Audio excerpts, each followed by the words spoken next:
maa ngi tudd Mor Sarr je suis le vice-coordonnateur de Pastef Sibassor. dañuy sant yàlla bu baax bu ñu mayee ñu mën a taxawu bés boobu ndax distribution de fournitures scolaires dafa nekk événement boo xam ne dafa xolewu ak le nom de Pastef Sibassor. daanaka bokk nañ ci section communale yu ko njëkk a tàmbali dans le département de Kaolack depuis 2018 déjà ñu déplacé ay personnalités ñu jógee personnalité parti Pastef ñu jógee ba Dakar ñëw fekk si ñu fii en l'occurrence ki ko njëkk a présider mooy Maymouna Dieye madame Maymouna Dieye bi nga xam ne moo jiite mesure nationale amaloon nañ ko aussi sous la présence de Ibrahima Thiam. Là c'était en 2018. salaamaaleykum maa ngi tudd Birame Ngom nekk le coordonnateur de la JPS de Sibassor. Donc tey nag dañ fi daje woon à l'occasion des distributions de kits scolaires bi nga xamante ne Pastef Sibassor ñoom ñoo ko initié, donc ñu ànd ceeg suñu coordonnateur monsieur Alassane Diallo nekk DAGE au niveau du ministère de la santé et de l'hygiène publique. Merci beaucoup Sibassor Info. En fait, tey on venait éventuellement pour def li nga xamante ni tàmm nañ di ko def ren mooy 5e édition bi muy cérémonie de remise de kits scolaires. Donc ren ji nekk cinquième fois ñu koy def yàlla may ñu fekkee ko booba léegi on était dans l'opposition ba tey yàlla def tey ñu sommes au pouvoir. Non c'est soo gisee ma koy rappeler c'est pour éviter que ñi nga xamante ni dañuy doog gis image yi jàpp ne xëy na peut-être dañoo nekk au pouvoir am lu ñuy si yàlla jénk moo tax ñu koy def. En fait là vraiment c'est pour montrer que c'est une dynamique qui a été enclenchée depuis très longtemps loo xam ne ni wax dëgg dañ ci doon jàppalante en tout cas di si góorgóorlu wala ba ren defoon mu nekk 5e édition yàlla dañu si dimbali bu baax nag diggante la première édition ba tey fi ñu toll tey. Donc vraiment les capacités yi ñu amoon chaque année yàlla dañu ko fulal parce que bi ñuy commencé on était juste une centaine de kits qui étaient possibles, donc di évoluer ba daaw on était à 300 ba tey yàlla dimbali tey on est à 1032 kits scolaires qu'on a distribué aujourd'hui dans la commune de Sibassor. Donc bu ñu yàlla mayee ñu di ko def ba 2025 du ñu def lu dul sant si yàlla bu baax a baax a baax, surtout que cette année par rapport aux autres années dañ ci gis avancement bu baax a baax a baax a baax en termes de ressources. Yàlla def na daaw buñ koy def 300 lots lañ mujjoon am, ren ñu yegg nañ ci ba ci 1050 lots. Donc loolu tawfeex la bu baax a baax. Voilà, donc di rafetlu nag initiative bi mu nekk initiative bu am solo qui est en parfaite adéquation avec la ligne conduite de Pastef. Ndax ku xam Pastef xam ne donc politique action la ciy jiital te lii nii tey ñu def tey maanaam distribuer ay fournitures scolaires plus de 1000 élèves. Donc njëkkee wuñ ko tey, donc c'est depuis l'opposition ñu koy pérenniser boo yegg si fii tey. Di ko def nag pour jàppale suñu mbokk yi jàppale suñu rakk yi suñu jërbaat yi ci période bi ñu toll nii mooy période ouverture nga xamante ni parents d'élèves yi dañuy jànkonteel vraiment ay difficultés yu bëri parce que déjà y a tout ce qui est comme inscription, comme fourniture, comme yére ak yooyu yëpp tout ça là nga xam ne ça incombe aux parents dans un contexte quand même qui est un peu difficile. waaw mais ñu ngi si sant yàlla bu baax en tout cas comme dañ ko doon def di ko baaxoo def te véritablement c'est une demande fii donc ñu continuer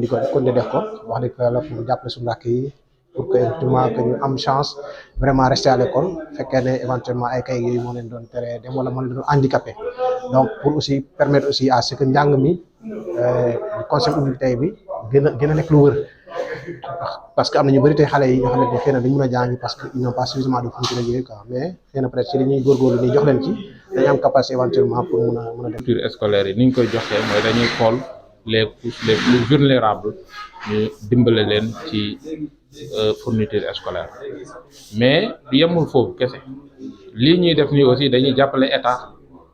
ndax ku nekk xam na ne éducation compétence transférée la dañ ko jox suñu communes yi. te communes yi amuñu doole boo xam ne mun nañ jox ñëpp.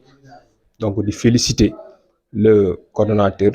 bi nga xamante ne tey ci fonds propres la génnee pour mener cette activité.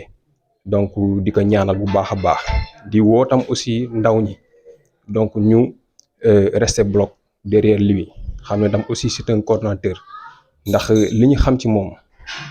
li mu xam ci politique moo nekk action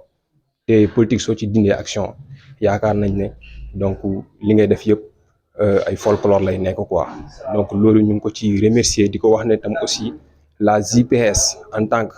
le levier donc du parti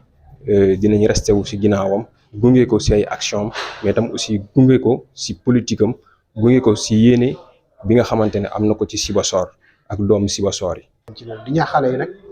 pour ñu jàng di góorgóorlu xam ne njàng am solo la véritablement di demander aussi une discrimination positive pour xale jigéen ñi relativement par rapport au contexte sénégalais surtout que xale jigéen ñi souvent ñi nga xam ne dans les zones rurales li gën a bëri yàlla na ñoo baal je suis de la zone rurale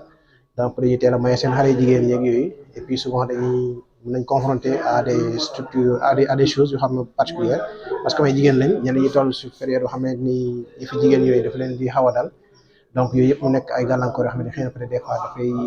yenn jafe-jafe yi si biir njàng mi donc suñ contribuer si cahier yi ba pare yi on envisage très prochainement éventuellement de faire des actions dans ce type éventuellement pour accompagner xale jigéen ñi éventuellement surtout au niveau du collège ak yi nga xam ne dañuy toll si yenn yi pour que véritablement ñu am ay jëfandikukaay yoo xam ne dinañ permettre éventuellement absence yeeg yooyu mu gën a wàññeeku si école ba donc véritablement ñu si kontaan bu baax a baax vraiment toutes les personnes xale yi nga xam ne yëpp jàpp nañ ne yittewu nañ ko incha allah identifié nañ leen et puis vraiment les noms été remis éventuellement di rafetlu bu baax a baax ñi nga xam ne teew nañ fi pour récupérer loo yoo xam ne dañ ko jaglee xale yi ñu def ko ren nag quand même si anam boo xamante ni du boobu lañ ko doon faral di def parce que généralement dañ ko doon def vraiment def ko genre benn assemblée def ko publiquement yooyu mais ren ñu def ko véritablement dans la sobriété waaw parce que dafa tombeek ñu am ay loo xam ne ci àdduna bi la bokk ñu dal donc muy wàññeeku suñu benn waajur bu góor waajuru suñu benn responsable suñu benn camarade de parti koo xam ne ni vraiment dafa am solo bu baax a baax te am lu bëri lu mu représenté ci biir parti bi waaw waajuram bu góor wàññeeku démb te heure bi ñu ko prévoir woon démb heure bu ñu ko doon denc donc on a décalé def ko tey te xam nañ ne comme jot amul et que de plus en plus les gens là dañ koy soxla donc ñu ne bon suñ ko décalé it comme mënatuñ def yenn ñu def ko dans la sobriété mais bi ñu ko programmé tey it au moment de le faire bon si même quartier bi fi ñu ko waroon def aussi c'est avéré que aussi suñu beneen camarade suñu beneen frère seen waajuru jigéen aussi dafa wàññeeku donc moo tax contexte bi gën a sombre nii mais li am solo mooy l'intention ak le fait de le faire on l'a fait donc ñaan yàlla ki ku nekk si li nga soxla boog ci li nga jagle nga jot si di ñaan xale yi ñu góorgóorlu bu baax a baax njàng xam ne njàng mooy changer réew en tout cas doom yi suñuy doom lañ donc di ñaawoon yàlla di ñaan pour que vraiment le effort ñu defee déwén ak année yi ñëw ñu defar encore ko nii ful waaw vraiment parce que gis nañ jeexital li bu baax a baax a baax waaw suma kàddu bu ñu mujj mooy xanaa di gërëm waa Sibassor yëpp waaw di gars yi di ñuy wax su lekkee alal moo ko gërëmee coy dañ nekk si politique te politique yow kese sa voix kese nga am donc ñu nekkoon ci lu métti dans le passé nekkoon opposition lu métti woon lool tar lool mais ñu ànd ak ay xale yu am jom ak ay xale jigéen yu am jom ñoo xam ne ni wax rek ils ont accompagné boobu ba léegi ak lu doon métti yëpp xaddi wuñ bàyyi wuñ le contexte était assez difficile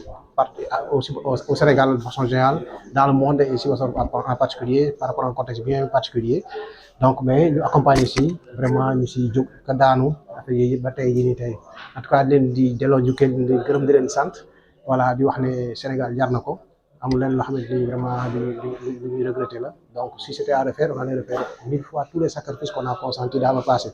leen ciy gërëm di leen ci sant voilà di encore demander si accompagnement parce que tey dañ ko gën a soxla voilà am nañu aspiration yoo xam ne nii bëgg nañ ko bëgg nañ ak ñu gën a yaatal vraiment gars yi gën a ñëw pour que li nga xamante ni ñu ngi ciy jëm xëy na ci ay échéance donc ñu am luñ ci toogee ba yàlla dimbale ñu xëy na peut-être fekkee ne am na luñ ci war a nekk ñu yàlla jàppale ñu si am nañu yéene bi te vraiment là on appelle vraiment tous les frères camarades ak yooyu yëpp ñu massifier ñu yaatal éventuellement pour que ñu augmenter li nga xamante ni moom mooy suñu base parce que ay politiciens lañ gannaaw dara waaw te soxla nañ